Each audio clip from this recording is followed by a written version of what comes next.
मित्रांनो, ठरलं तर मग मालिकेचा आजचा म्हणजेच 10 जानेवारीचा भाग तुम्ही ऐकत आहात. हा भाग एकदम जबरदस्त थरार आणि तणाव आणणारा आहे. आज सायली, अर्जुन आणि पोलीस सुमनच्या शोधात गावाबाहेर ठिकाणी पोहोचलेले असतात. हे सगळं नागराज ऐकतो आणि आधीच तो घाबरलेला असतो. आता तो घरातून तत्काळ बाहेर पडतो. तो सुमन आणि महिपतला दुसऱ्या ठिकाणी हलवण्याचा प्रयत्न करत असतो. सुमनला जबरदस्तीने बाहेर ओढताना सुमन म्हणते, "अहो काय करताय तुम्ही? मी तुमची बायको आहे. मला कुठे नेताय?"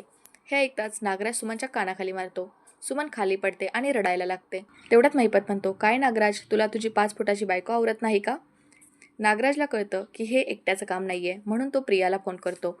प्रियाला म्हणतो, "मला तुझ्या मदतीची गरज आहे. सायली आणि अर्जुनला सुमनचं लोकेशन मिळालेलं आहे. पटकन ये इकडे. सुमनला आणि महिपतला शिफ्ट करायचं आहे." प्रिया निघते, पण वाटेतच तिला पूर्णाजी अडवतात. घरातली कामंही महत्त्वाची आहेत. स्वयंपाक बाकी आहे, पोळ्या कर, असं म्हणतात. पण प्रिया नकार देते. पूर्णाजी ऐकत नाही. पूर्णाजी म्हणते, "तुला जा म्हटलं ना." प्रियाने नाईलाजाने प्रिया पोळ्या करायला जाते. तेवढ्यात नागराज फोन करतो, "निघालीस की नाही?" प्रिया उत्तर देते, "निघते, पण माझ्या पूर्णाजींना माझ्या हातच्या पोळ्या खायच्या आहेत म्हणून थांबले आहे, पण मी निघतेच." पूर्णाजी जप करत असतात. त्यांनी डोळे बंद केलेले असतात.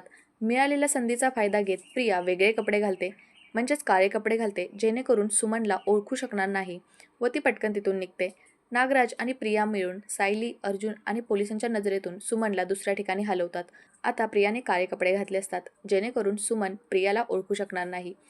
प्रिया आणि नागराज मिळून सुमन काकींना हलवतात, पण महिपतला मात्र ते हलवू शकत नाहीत. महिपतला हलवताना एक जोरात आवाज होतो. तेवढ्यात अर्जुन आणि सायली दाराबाहेर येतात. आता नागराज आणि प्रिया खूप घाबरलेले असतात, कारण ते दाराच्या बाहेरच उभे असतात. तरीही ते महिपतला शिफ्ट करायचा प्रयत्न करतात. आता हे मित्रांनो आपण उद्याच्या भागामध्ये पाहणार आहोत. प्रिया आणि नागराज महिपत आणि सुमनला शिफ्ट करू शकतील का, की ते पोलिसांना सापडतील? अर्जुन आणि सायलीला सगळं सत्य कळेल का, हे आपल्याला येणाऱ्या भागामध्ये समजणार आहे. तर मित्रांनो, हा व्हिडिओ आवडला असेल तर आपल्या व्हिडिओला लाईक नक्की करा आणि चॅनलला सबस्क्राईब करा, म्हणजे येणाऱ्या सगळ्या एपिसोडची माहिती तुम्हाला समजत जाईल.